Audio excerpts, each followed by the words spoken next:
Good morning friends, how are you doing. मैं हूं कल्पेश कुमार शर्मा और मैं नडियाद सिटी के जय महाराज एजू फोकस में as a senior career counsellor यहां पे वर्क कर रहा हूं। सो स्टूडेंट्स, मैं एवरी वीक एक वीडियो रिलीज़ कर रहा हूं, जिस तौर पे आज मेरा जो एक खास वीडियो है वो कनाडा स्टूडेंट वीज़ा के लिए स्टूडेंट्स और पेरेंट्स का जो मेन कंसर्न रहता है वो होता है finance. So my today's video is on basic of financial documents. What kind of financial documents you will be required during your Canada student visa file submission.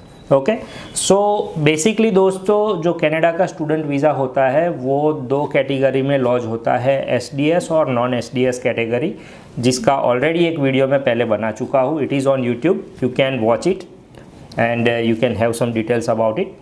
सो जो main video जो आज का हमारा है वो है financial documents. What kind of financial documents you can use in your SDS file और you can use in your non SDS file. Okay, so first of all students, file चाहे SDS हो या नॉन एसडीएस हो, सबसे पहले जो document होना ज़रूरी होता है वो मेरे ख्याल से वो होता है आपका GIC document, guaranteed investment certificate. $10,000 आपका उसमें होना चाहिए। जो भी चार्जेस कॉलेज बैंकिंग के होते हैं वो कट होना चाहिए। उसके अलावा आपका $10,000 रिमेनिंग रहना चाहिए आपके अकाउंट में। So GIC is mandatory for SDS, but non SDS file में भी अगर आप जीआईसी रख रहे हो, सो मेरा ऐसा मानना है कि आपको वो आपका वीज़ा लाने में बहुत हेल्प करेगा। दूसरी सबसे बड़ी बात होती है प्रूफ ऑफ फंड्स। सो दोस्तों, प्रूफ ऑफ फंड्स के बारे में बहुत सारे कॉन्सेप्ट स्टूडेंट्स के लिए रहते हैं, वो क्लियर नहीं होते कि प्रूफ ऑफ फंड्स किन किन के होने चाहिए। किसी के बड़े भाई है, किसी के बड़ी सिस्टर है, पेरेंट्स है, या तो खुद स्टूडेंट्स है। सो वो अपने खुद के भी प्रूफ ऑफ फंड्स रख सकते हैं।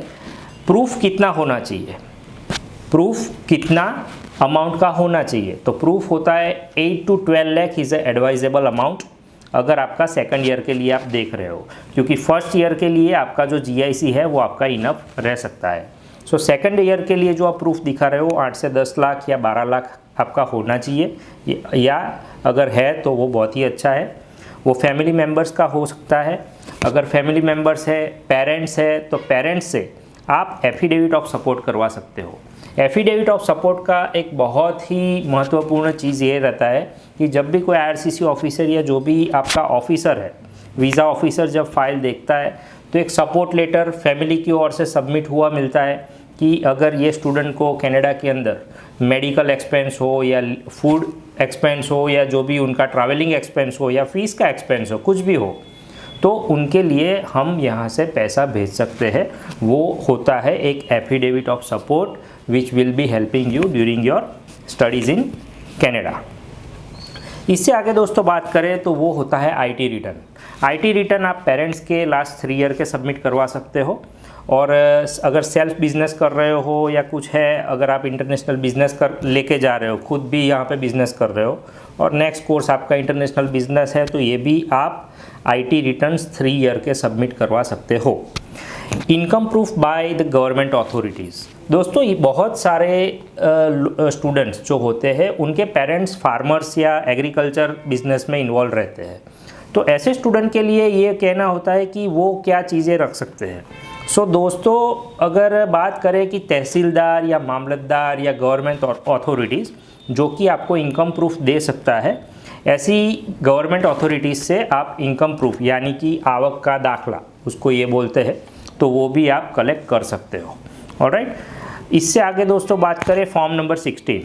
फॉर्म नंबर 16 ऐसा होता है कि आप कहाँ पे जॉब कर रहे हो, आपका कितना इनकम है, कितना आपका टैक्स कट रहा है, वो सभी चीज़ें उसमें मेंशन रहती है। ज़्यादातर ये गवर्नमेंट जॉब वाले या तो रेप्यूटेड प्राइवेट जॉब में ये फॉर्म नंबर 16 प्रोवाइड किया जाता है। दोस्तों, कई सारे स्टूडेंट्स जब उनका रिफ्यूज़ल होता है तो नॉन एसडीएस फाइल ट्राई करते हैं। तो नॉन एसडीएस फाइल जो होती है उसमें ऐसा होता है कि सिर्फ और सिर्फ एकेडमिक ही नहीं बल्कि उनके फाइनेंस के ऊपर भी थोड़ा ज़्यादा ध्यान दिया जा रहा है। सो जब नॉन एसडीएस फाइल आप सबमिट कर रहे हो तो कई सारे स्टूडेंट्स, मेरा तो मानना है जीआईसी तो आपको नॉन एसडीएस में भी रखना ही चाहिए। उसके अलावा प्रूफ ऑफ इनकम जो कि मैंने पहले बोला, इससे आगे सीए रिपोर्ट, चार्टर्ड अकाउंटेंट का रिपोर्ट वैलिड है, वो भी आप रख सकते हो।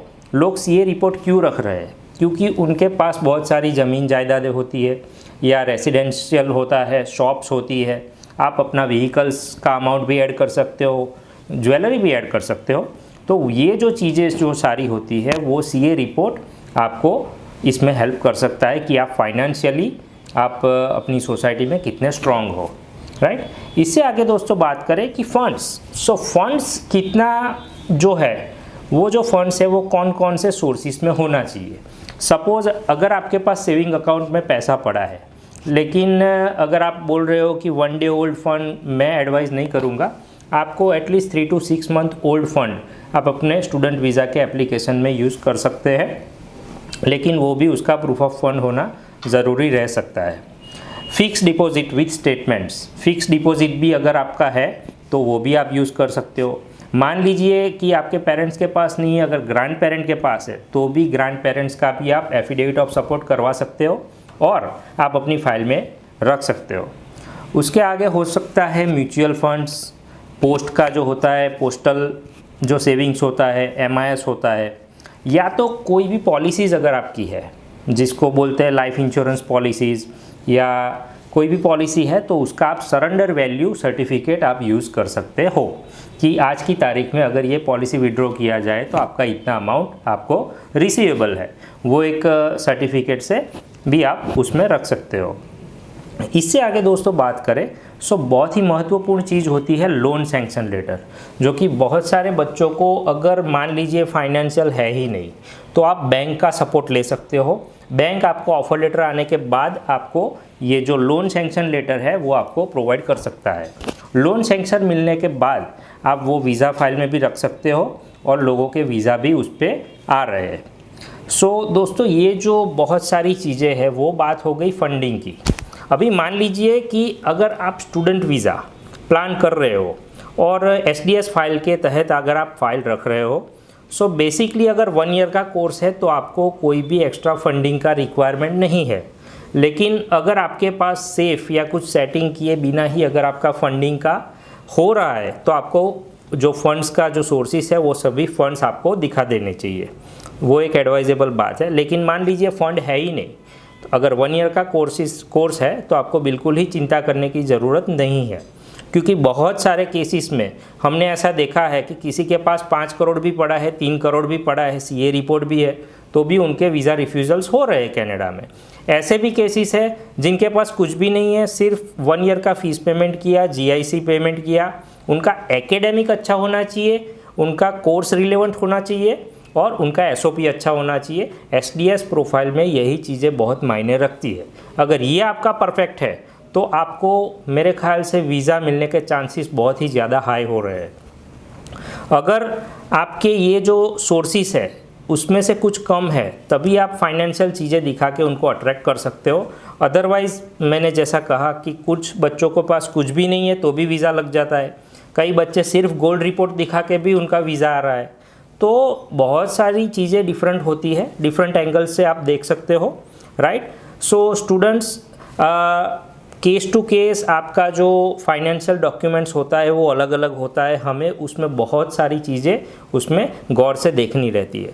सो अगर आपको या आपके पेरेंट्स को आपके स्टूडेंट वीज़ा के लिए अगर कोई स्पेसिफिक कंसर्न है, फाइनेंस रिलेटेड कंसर्न है, सो हम आपको एजुकेशनल लोन में भी हेल्प कर रहे हैं, वीज़ा में भी हेल्प कर रहे हैं, जो आपका एप्लीकेशन से लेके वीज़ा लॉजमेंट तक हम सभी जगह पे अवेलेबल है। सो दोस्तों ऐसे ही मज़ेदार वीडियो के लिए, ऐसे ही डिटेल्स के लिए आप हमारे वीडियो देखते रहे। मैं हूँ कल्पेश कुमार शर्मा, मैं जय महाराज एजू फोकस में वर्क कर रहा हूँ। हम सभी जगह पे फेसबुक, इंस्टाग्राम, यूट्यूब पे अवेलेबल है। Please like us, subscribe us and comment on us. हमारा जो डिटेल्स है वो नीचे दिया गया है। Kindly contact us friends. Alright, believe in your dreams. Have a nice day. Thank you.